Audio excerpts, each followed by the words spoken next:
Welcome to our presentation, To Use or Not to Use, Mediation and Limitation of Digital Screen Technologies within Nuclear Families. Screen-based entertainment technologies have become a natural part of everyday life, and it's not uncommon for household members to have several interactive screen devices, such as smartphones, tablets, computers, and television screens. These technologies have become intertwined with home life, which has risen the focus on the role of technology in the home, and especially children's screen habits. This is also reflected in today's media discussion with expressions such as screen time, going offline, being screen-free, or the common narrative that screen devices are designed for continuous use with never-ending news streams and videos. To investigate emergent and current digital screen practices in a time perspective, we conducted a two-part study of nuclear families' mediation practices.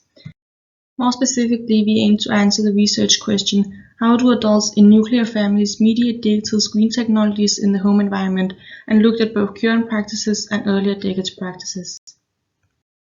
We conducted a preliminary interview study with 20 mini-interviews. To do so, we went to a mall in the capital region and had informal interviews with arbitrarily selected people about their use of screen technologies in the home and their approach to parental mediation. After analyzing these interviews with a broad-scale categorization, we conducted 15 in-depth interviews with parents from different families. We recruited participants who represented different generations of parents and had children during the past 3 decades. We coded all the interviews by labeling quotes with open codes, grouped them into categories, and developed a number of themes related to parents' experience and mediation of screen technologies. First, we found the participants to associate technology to digital screen technologies.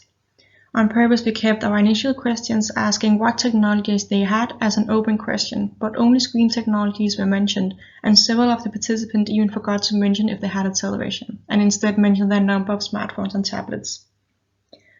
In relation to the experience of the digital screens, using the same device for practicalities, communication, entertainment, and other practices had naturally both positive and negative consequences.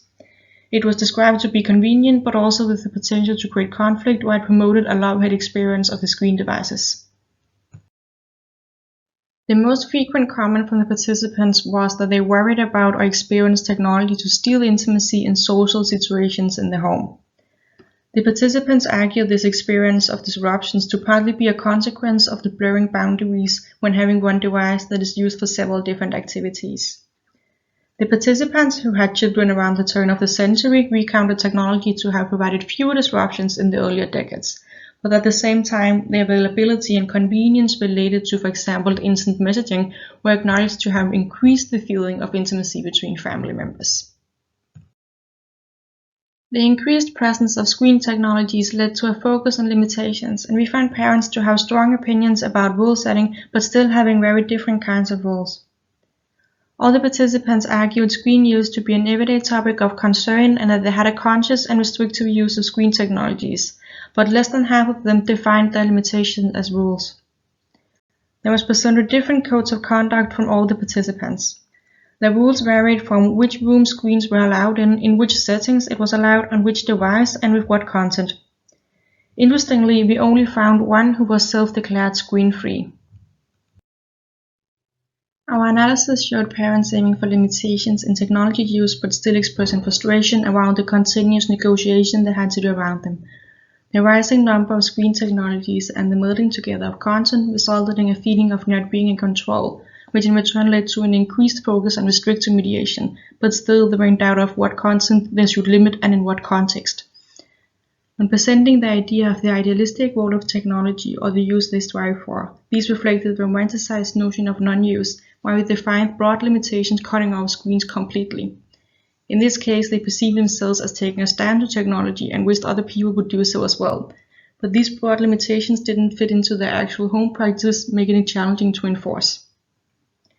Based on our findings, we discussed design implications such as easily adjustable and dynamically changing non-use settings that is incorporated into the device, for example considering location and context.